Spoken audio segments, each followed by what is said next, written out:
it's Robin and welcome back. I'm excited you stopped by today because I am participating in a collaboration with a wonderful group of very talented ladies here on YouTube, and we are sharing our Christmas tablescapes. I am so excited to see what everyone has done with their tables this year for the holiday season, and I hope you are as well, so keep watching.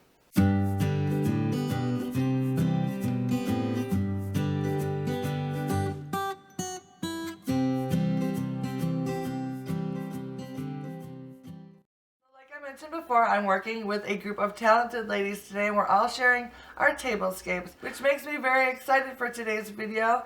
And I hope that when you get done watching this video, you will go and make sure to check out everybody else's videos.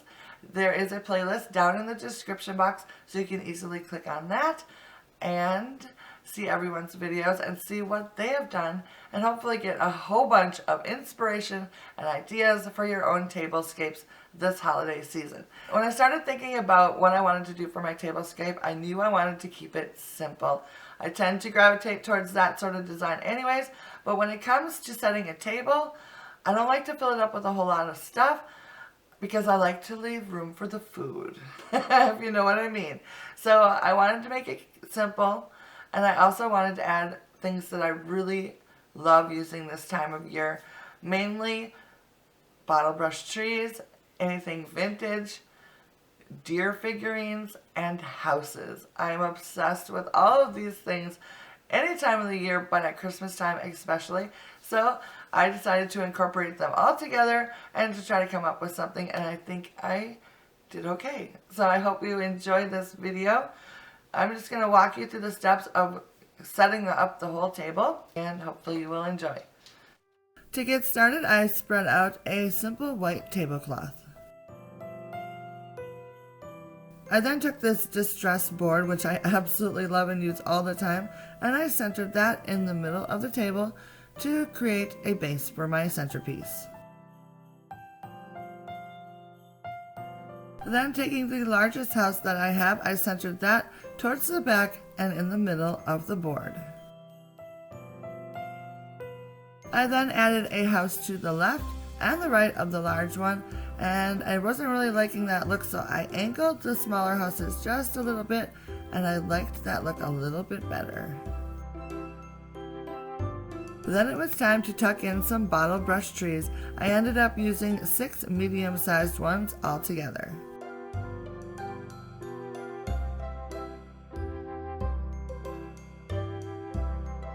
Then it was time to add my favorite accent, little deer, from my collection.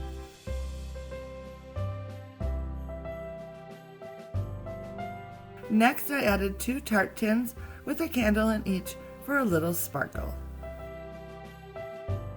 And then I took some tiny clippings from the cedar branches that I have and just sort of tucked them in here and there to fill in some of the blank spaces.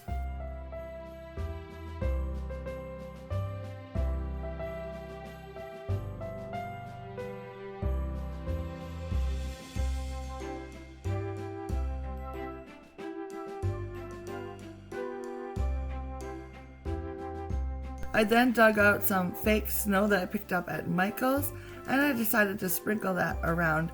Now, I didn't want to go crazy with this, so I just used a little bit. If you don't have the fake snow, another option you can use is rock salt. I've used that in the past, and I actually prefer it, but I didn't have any this year, so I used the fake snow. Once I had the centerpiece done, it was time to set the table. For chargers, I'm using 2 sets of very large ironstone plates, which I found at the thrift store. And on top of the chargers, I am layering a fluted edged ironstone plate, also found at the thrift stores.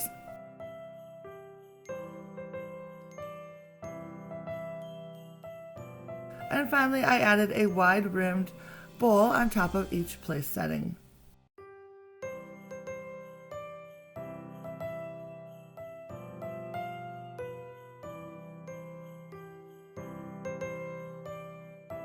I then added some pretty drinking glasses.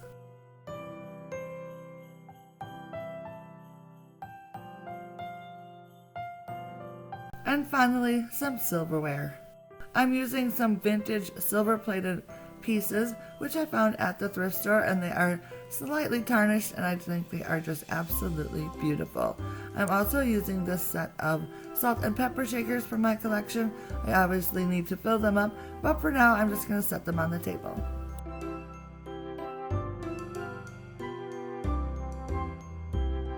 For place settings, I'm using this adorable vintage set which I found last year in this fabulous box.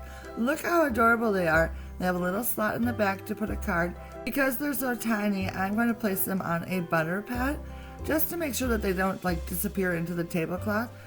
I then added a name card to the back slot, and look how adorable it is. Oh, I just love it. And then to fill out the rest of the butter pad, I added 3 little miniature ornaments, and I think this is so adorable. I then added 1 to each place setting. For napkins, I chose this vintage set which I found at a church sale this past summer, and I absolutely love the print on it. And then I also found these Santa napkin rings last year, and I plan to use those as well. So what I did was take my napkin and fold it in half, and then I just folded it accordion style.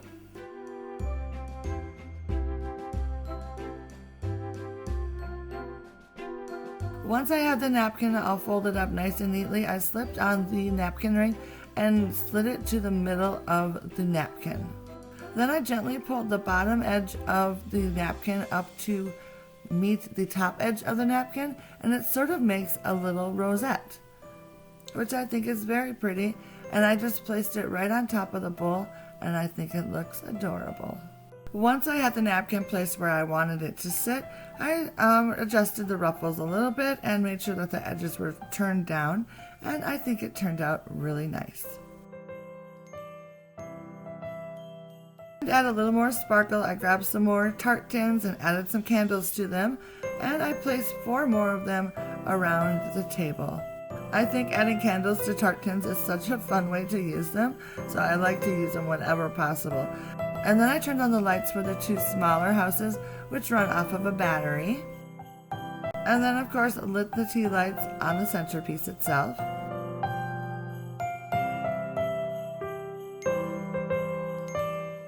And finally, for the large house, I lit the candle that I have inside of that.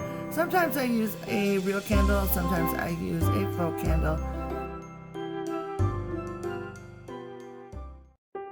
With all the candles lit and the houses glowing, my tablescape is now complete. Well, except for the food, but that'll come later. I absolutely love how well this centerpiece turned out.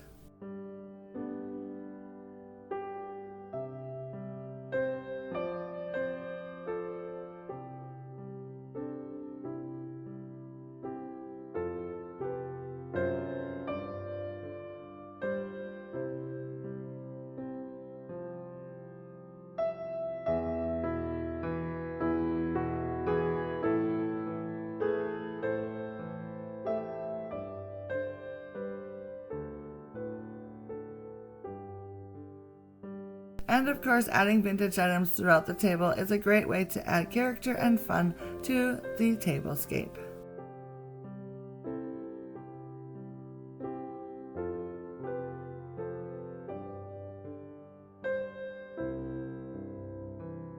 I thought I would quickly share with you how the houses look when the lights are turned off and they're glowing. Oh, it's so magical. I absolutely love it.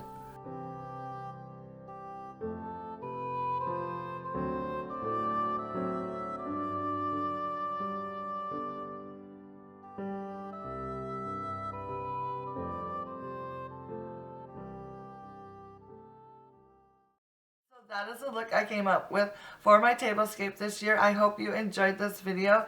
I really love how it turned out. It's simplistic, but at the same time it's cheerful and Christmassy, and it incorporates all those things that I love so much to use this time of year.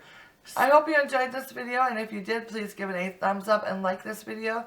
Subscribe and share this video as well. And of course, down in the comments, I would love to know what was your favorite item that I used on the table, or just a general idea of how you enjoyed this video. I would love to know your thoughts. Alright, so now it is time for you to go check out what the other ladies have done for their tablescapes. I am sure that it is full of Christmas delights and inspiration. I cannot wait to go check them out myself. So check out the description box. There's a playlist there for you to use. And make sure you say hi from Robin when you're over there as well. Let them know that you're coming over from my channel. That would be very nice of you. I guess that is it for me today. Thank you so much for watching. And I will see you again in my next video. Bye now.